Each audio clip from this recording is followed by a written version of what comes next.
Welcome to Just Say It. I'm always missing my audience. I always miss you guys. So I'm glad you tuned in. Today is a very good episode, and I say that because it's more to the heart. I really went into the journey of an entrepreneur as you guys well know, that the show and everything that I do is something that I funded myself. I had a vision, I stuck to it, and I put it into a plan, and I made it work. And I brought Chris Johnson from Johnson National, and he is someone who gives entrepreneurs like you, like myself, the sense of worth, the sense of self, and he gives us the gumption to go ahead and take charge of our lives and make the sacrifices and the risk that we need to get the success that we all want. So, of course, I have for the whole half an hour, because we just one topic after another. This man is just overflowing with knowledge. And when I always talk about mentors and whatnot, and I always say, it's really smart to have somebody in your life that knows what they're talking about, has been there, done that, bought the t-shirt and is walking around selling it again. And I actually brought somebody on stage today for you guys to see and to understand that learning from people who've already been through certain situations is, I believe, more valuable than I can even say a degree itself. We go into the whole college versus no college, and we also talk about what it means to actually sacrifice, because I think a lot of us take that word for granted. We think, oh, I sacrifice a bagel for a week. No, it's not sacrificing. Sacrificing is actually taking a chance, being at your complete, absolute, I can say like a low point in your life, and realizing that small time that you sacrifice ends up bringing you a lifetime of success. So without further ado, we're going to go ahead and go into the interview that I did with Chris Johnson. Thank you. Hey, everybody. So I just want to really talk about something real quick. This episode is probably more personal than others because I've brought Chris Johnson from Johnson & Johnson National to really talk about the discovery of entrepreneurship and discovery of oneself. And I think that the two correlate tremendously, especially when you're graduating from college or if you're graduating from high school and you know that the regular 9-to-5 really isn't your thing. So today we will be discussing other avenues to success versus working for the, typical Fortune 500 company. So I want you guys to help me welcome Chris. Hi. Hello, how are you? I'm fine. How have you been? How are the kids? Everybody's fine. Everybody's fine. We're blessed. Little baby. Yeah. He is so cute. He's like this big. Maverick It brings back Esquire. memories. It brings back memories. And they start walking and talking, and it's like, oh, why are you moving? Yeah. Then it's like, it's time to go. I gotta get out of here. So we briefly just touched on it. We've had conversation after conversation, Yes. and you're very insightful. Thank you. More insightful than most, I can say, that I've come across. And I really thought that your word and your message is something that you out here need to hear, because even a few times that we've spoken, you've helped me realize different aspects of entrepreneurship Yes. that I think might have taken months, even years to understand just through experience. So I would love for you to give us a quick introduction how you do help entrepreneurs like myself kind of see that vision. Okay. Well, my name is Christopher Johnson. As you said, the company is Johnson National LLC. And what we do is we provide professional speaking and training for the entrepreneur lifestyle. So as you said, some entrepreneurs starting off, they have no clue about what they want. They just got the fire and the vision, which is what you need to start off with. You need the fire. Sometimes they lack the vision, as we were talking at one time about the vision, and they lack the vision. And so what we do is we guide them from conception to completion. Sometime you have it, we will help you, give you steps, and we don't just do business plan writing. That's the last thing I actually talk to people about, your business plan and your marketing, because that's not going to get it. You can start a business in 5 minutes. You go online, IRS website, get an EIN number, you have a legitimate taxable business. We build the entrepreneur from the inside, from the way you think, the way you act, communicate with people, because that's what's going to get you a business sold. Okay. So I think that's really key because, like I said, most of my mistakes most of the things I do right, I've learned through my mistakes. Best learning. And I'm very hands-on, and I'm the type of person where you tell me something, and I'm like, whatever. And then later on, I figure it out. I'm like, oh man, they told me that. I should have listened the first time. So I really want to touch on communication because I really think it's key. And I know it sounds like a cliche because people always say, oh, communication is key, communication is key. But I think we fail to realize that it goes beyond just the networking conversation that we may have at an event. You know, when you try to get business from someone, Yes. or try to accept this person as a client, or even pitch an idea, it's all about a mannerism. It's all about Yes. how the communication is kept throughout. So Yes. I would love for you to just elaborate on how communication can kill an entrepreneur. Yes. So communication, Yes. first of all, understand the definition. Communication isn't just me talking. Communication is I have to send you a message. You have to receive it the way I meant it Yes. to be. Then we've in fact communicated. And a lot of entrepreneurs, I think, where they miss it is they go in, and it's not their fault. It's the hunger. It's the eagerness, right? You go in like, I got it. I want to sell it, right? I got it. I want to do it. You need to know me, which is the fire you need to have. Exactly. But nobody cares. They don't care about you. They don't care about your business. I said it. Here's why. People care about if you can help them. Yes. If you can solve their problems. So when you communicate, you don't communicate, hey, look, I'm Chris Johnson, Johnson National. No. I go in and say, how long you been in business? I'm inquiring about you. How long have you been in business? Oh, really? That's great. You know what? I think I can really help you maximize this XYZ. See, now you're more apt to listen because you're hearing solutions. And that's what I'm providing for you. That's communication. And see, that's something I learned the hard way because I'm sitting there like, I'm cute. I was like, I'm somebody, right? I was most popular in high school. I won the little award in the yearbook and whatnot. So I'm going out and I'm talking to people. I'm like, I'm Lana J. And people look at me like, uh-huh.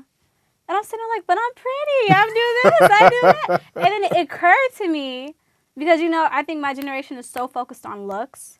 It's so focused on the, you know, Instagram. Oh, I have 75,000 followers based off of appearance. But it's like when you go past the physical, what happens inside and what kind of communication, you know, can you achieve for relationships like with different people. And then it occurred to me, I had to sit back and realize that nobody cared.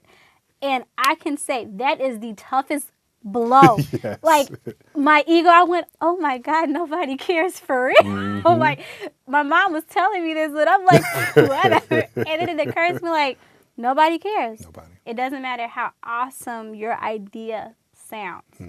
No one cares. And you have to take a step back and say, how can I help? Yes.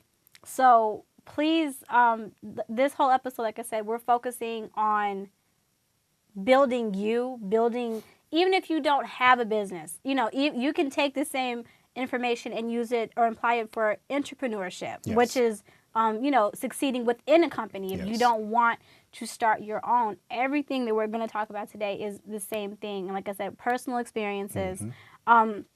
I also want to go ahead and go into when you see the light, right? Okay, so metaphorically, I'm referring to when the little light bulb goes off in your head and you realize, you self-actualize and Yes. you see where you're at and where you want to be. Yes. So how did you accept that feeling or process that moment when it happened to you?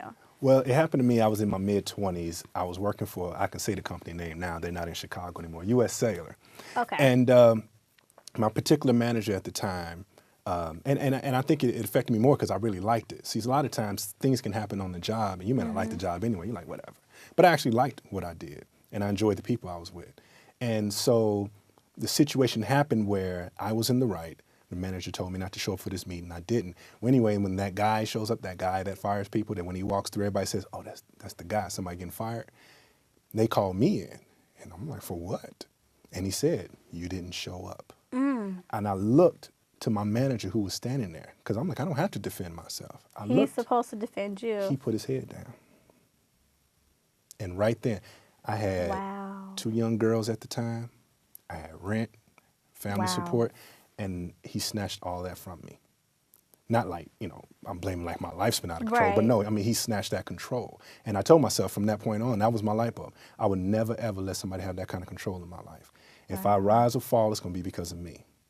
And that was mine. And I encourage that to people. And I tell people, say, look, you don't have to be a full-out entrepreneur. You don't have to just leave the corporate world completely. You can be a weekend entrepreneur. And a weekend entrepreneur, you're going to run your business. You're going to, because there's no there is 401k. There's no health insurance in entrepreneurship. There's no health insurance. So if you want to stay at your job, that's fine. Get that health insurance. But understand you have your own support system on the side. And that's why it's called weekend entrepreneurs. So one way or the other, but I encourage everybody to do it. And that's, that's really true, because I'm young myself, but I was, I work for different companies, or I have worked for different companies, and I always feel like I'm brought on board and I help grow the business, but I see nothing out of it for myself. No. And I'm giving my all. Let's do this, let's do that. No, I'll work this weekend, I'll put in the overtime, I'll do. And then when it's time for my review, oh, L'Oreal, you did good. Yeah. Excuse me? Right. You wouldn't even making these profits if it wasn't for me, because I was the one that went through the creative process and, told you flat out, this isn't working, and you need to change this. And it's like, it's not appreciated. So that was my self-actualization moment, where I'm like, L'Oreal, wake up. Oh my God, I just told you guys my real name. Where I said, when I said, Lana, wake up, for those of you. And I realized, but I was the same boat. I'm like, I have 2 kids. I'm working for all of the wrong reasons. I'll say it like that. 2 kids. I'm scared. That's why I was working, and that's why I was putting up with the stuff I was putting up with, because I was terrified of what I was losing. But while I was working, I was still losing. Yeah. And it takes a while to process it, and then you go through this depressed stage, because then I was like, oh, my life, I'm working for people who don't care, and I'm so sad. And then you have to get the gumption to just walk out and leave, and you made a sacrifice. Yes. And I would love for you to just explain the process of a true sacrifice, because I don't think people really understand. They go, oh, you know what? I just quit my job 2 weeks later. Okay, well, I'm back working again. Yeah. No, that's not sacrifice. Yeah. Like, I want you to go ahead and discuss the mental process of the sacrifice that you have to take, to go where you want to go. Well, first I want to say, when you're talking about working, that people need to understand that they're putting in 8 hours at least. And they say, I got my check. That false sense of security, I got my check. But for those 8 hours, you built somebody else's dream. And trust me, they thank you because they bought a new yacht, a new Maserati, or something like that. They thank you so much. They thank you. And also research says that companies only account for you to stay for about 5 to 7 years, which is why they asked the question on the interview, where do you see yourself in 5 to 7 years. That's why they ask. They only account for you to be there that long. So to answer the question about sacrifice is everybody says no, it's doing without. Okay. But true sacrifice is doing without the thing that you thought you needed. Sacrifice is going to involve time, money. I get up at 2 to 3 a.m. 2 a.m. or 3 a.m. One of the two, I'm up. Because I know I get a 5-hour jump on my competition. Sacrifice of sleep. Sacrifice of nighttime. I barely go out. If it's non-business related. I know that feeling. And there's some people who can't give up their social life. You gotta understand, a lot of people, when we come out, we're told, go to school, get a good job. We're conditioned to go right into the rat race. So the sacrifice is going against what you're told.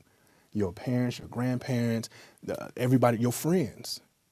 I have friends that I grew up with that I seldom see. And it's because I'm going forward. And if you agree with me, let's go forward together. If you don't, I have to make some adjustments, because you can't call me to come hang out over here, because I can't. It's not going to do for me. Sacrifice is time, money, family. You're going to have to set aside some time. Listen, these are my office hours. Oh, you ain't got no real office, you at home. These are my office hours. From this time to this time, please give me the common courtesy to leave me alone, and I will have time for you as well. That's sacrifice. And a lot of people, I remember sending out a tweet once. I said, everybody says they're willing to sacrifice, but when the true sacrifice comes, it's usually more than you bargained for. More than you bargained for. I mean, I know people who went on unemployment. They allowed themselves to get fired, or they took advantage. I'll say they'll take advantage of the opportunity that presented itself in getting fired. And they say, oh, well, you're not an entrepreneur, you're on unemployment. Understand, unemployment and all these other government assistance, and I'm not promoting that you get on it, but what I'm saying is use it for what it's for. It's a safety net. Yes. When a person falls in circus and safety net, they bounce up. It is to bring you back up into position. And at some point, you have to get off the safety net, because after a while, the buoyancy goes to, and you're flat, and there's too many people flat. That is so, it's so true. And I think because I think my generation, when it comes to college, has it harder than most. Don't get on college. I mean, but I feel like I can honestly say it, because most of us are either paying for it out of pocket, taking out student loans with a ridiculously high amount of interest attached to it, or we can't get a degree because we're in so much debt that we can't pay back the school to graduate. And I think that out of that, we have this hope, this false hope, because we're still trying to get a job at the companies that require the 4-year degree that you can't get, or once you do get the job, you can't proceed or succeed in life or be financially stable, because you're paying back $80,000 worth of school debt that is only getting you a $32,000 salary, you know, yearly. Yeah. And it's like, you know, it's like a lose-lose. So for over the course of a couple of months, because I've had this situation too, where I sit in class and I go, what am I doing here? I'm not saying don't go to school. What I'm saying is, with the opportunities I have been provided, am I wasting my time? Because I look at the industry that I'm in, and a degree is not required. And I'm sitting in class teaching my peers. I'm not learning from my teacher. I'm helping my teacher teach the students. Yes. But I'm paying to be there. So I'm sitting here and I'm like, something's wrong with this picture. It is. I should be learning. But instead of me learning, I'm willing to sacrifice. Because I have 2 little ones. I'm pretty sure you guys know I talk about my kids all the time. I have no shame. I'm young, but I believe that kids should not stop you from succeeding. There should be motivation to do better. So I'm sitting here and I don't go out, like you said. And this was something that I realized, if I'm not getting paid to host an event, there's no point in me going unless I'm supporting one of my friends, right? Or networking. But aside from that, I don't club, because to me it's a waste. I'm not paying $20 to see the same people every weekend. I'm not doing that. And then with the working thing, so I do work. I work outside of this because I'm accustomed to living a certain lifestyle. But it's been times where I took my refund check, knowing I had debt, and just invested it all on the show.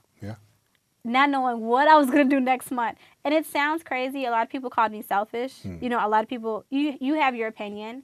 But with those 2 or 3 months where I was like on the edge, getting ready to cry, because I'm like, oh, what am I going to do now? It always came through. Because I was willing to be at the absolute lowest point I think I can ever go. And once you reach that low, the only place you can go is up. So I'm really glad that you touched on that, because like I talk about it, and then people are like, oh, you didn't sacrifice.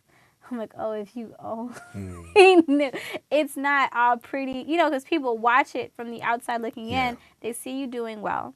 They see, you know, the physical appearance and what you're reaping from what you're sowing, and it's like, oh yeah, she's or he, you know, you got it together, you know, you just talk to people and everything just kind of works out. It's just handed.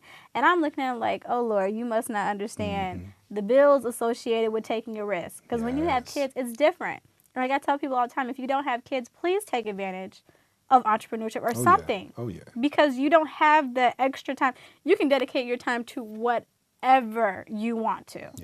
And it's harder, I think, with kids to do it, because I feel guilty. Like every time I'm out at home, I feel guilty because I'm a mom. My womanly, like my instincts are to be at home with them. But I know being at home isn't the best, necessarily the Future best payoff, yeah. thing to That's the do sacrifice. because I want them to go to private schools. Yeah. Like, I'm sending my son to Catholic school this year. Mm-hmm. Who's paying for it? Right. Government ain't paying for it. Like, I can't get a stipend on that. Like, or I can get a write-off. I can't get a write-off on my taxes Yeah, for you that, though. can. But my point is, it's like, but being the age that I am, you know, I have completely different mindset. I have to look at things different. And I believe that I would love to talk about kids because you had kids at a young age, too. I did. And I think that a lot of people find them as a burden. Mm. I don't mean it in a bad way. I'm not saying you hate your kids. Right. But people look at like, oh, I can't because I have a kid. Exactly. It's an excuse. Exactly. So what did you do when the manager didn't stick up for you and you were looking with, you know, a whole family to take care of? Mm-hmm. I went out and immediately, of course, had to apply for another job, take care of them. But I remember I had a friend, we lived in the same building. Okay. And before this incident happened, we used to always sit on the back porch. And like we were always out of work at the same time because this was the Reagan era. So you can quit on Monday and get a job on Friday. Gotcha. Right? Okay. So we would sit there with the paper and always look for jobs. But after this incident, we were sitting back there and I said, not again. I can't look through this paper. I'll look through this paper to put some on the table now. But from then on, I started planning. And I went in with nothing. Like you're talking about how experience is the best teacher. And I think that's what helps me to relate more to people. Because I didn't just get it right the first time and say, hey, this is how you do it. All of mine was through scratching and scraping and multiple failures, which the opposite, people think the opposite of failure, the opposite of success is failure, and it's not. A failure is a part of success. The opposite of success is quitting. Once you quit, you have no ability to succeed. Failure is going to happen. Formula 409. It's called 409 because it took them 409 tries.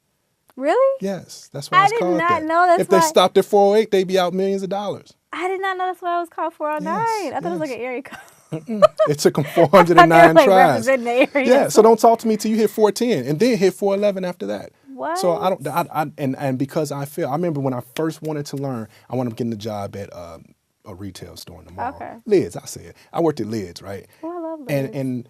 And I keep getting all these quotes because of stuff I think about. Okay. I became assistant manager in 3 months not because I was good, but because I was in an area with average people. And I tell people, when you're in a room with average people, excel.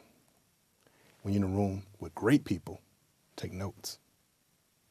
And I excelled because everybody was just sitting around. Became an assistant manager. And what I did was when people came in and bought their merchandise, I'd ring them up, so I already got their money. And then when I got the hat, I'd hold it. They'd be like, give me my product. When you tell me what you do for a living, because I knew what I wanted, tell me what you do for a living. If they start off the sentence, I work at, here's your bag.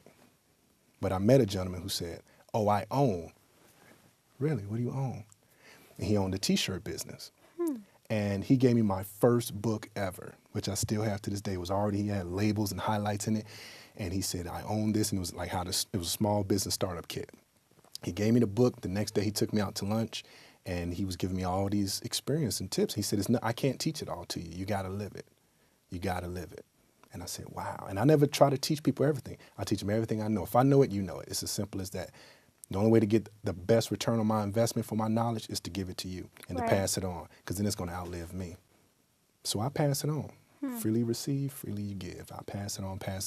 And that was how I wound up doing it. Everybody that came by me, every single person, I tell them, don't ask what do you do for a living. I hate that question. I don't hate it. I just like it. Don't ask what I do for a living. I'm sorry. Don't ask me where I work. Ask me what I do for a living. Because it's different. Because I've met people. She was a hotel receptionist. And I said, what do you do? And she said, I'm sorry, what business are you in? What business are you in? I'm getting it wrong. And she says, hospitality. I said, no, that's where you work. What business are you in? And all of a sudden she looked around. I mean, I bake cookies on the side. Yes, that's what I'm talking about. Everybody's doing something. That one thing that you do that everybody says you do it so well, you should get paid for it. And that's the way I pull it out. I say, what business are you in? What business are you in? Oh, wow. That's a good question. It is. And that's what I do now. What business are you in? One of the things I do now, working with the Department of Corrections, is because a gentleman sat at the table at a hibachi grill with me. Didn't know him. They just sit people together. And I just turn around, hey, what business are you in?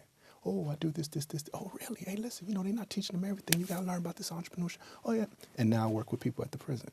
And, you know, that's really smart because I think people fail to realize, just a real quick tangent, when people get locked up, right, petty drug charges. And when I say petty because usually, and this is known as the new Jim Crow, usually we find statistically that African American men have a harder time, or men of minorities have a harder time finding jobs. Therefore, they revert to other aspects of financial income, which may be legal or illegal. Yes. And then in return, they get punished for it, but they get locked up for longer than somebody who molests a child. Yeah. Okay? So they get out there a felon. And what people don't realize, it's so hard for them to get back on their feet that most of them revert to what they went to jail for because it's all they know. Yes. And no one's willing to give them a second chance. Yes. So I just watched a documentary about it the other day. Actually, it wasn't about it. It was about the African American struggle. It's called Many Rivers to Cross. It was on PBS. Okay. If you guys get it, please watch it. It's 6 hours, but it's the best 6 hours of your life. It's 500 years of African American history. I gotta watch from the first African conquistador who came over to President Barack Obama. Wow. It's amazing. I gotta watch that. It's really good. But hey, everybody. So, of course, our time is up. I'm sorry. I'm going to miss you too. But, of course, you're going to tune in next Friday at 7:30 to see me again. But anyways, I want you guys just to kind of take a lot from the episode that we had today. I did this for a certain reason.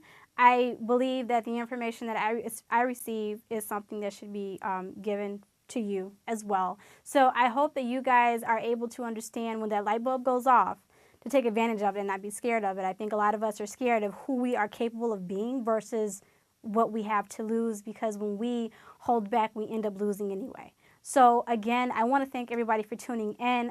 You'll be able to get his contact information off of my website as well. And of course, you can contact him by all means. Like I said, he really knows what he's doing. He knows his stuff.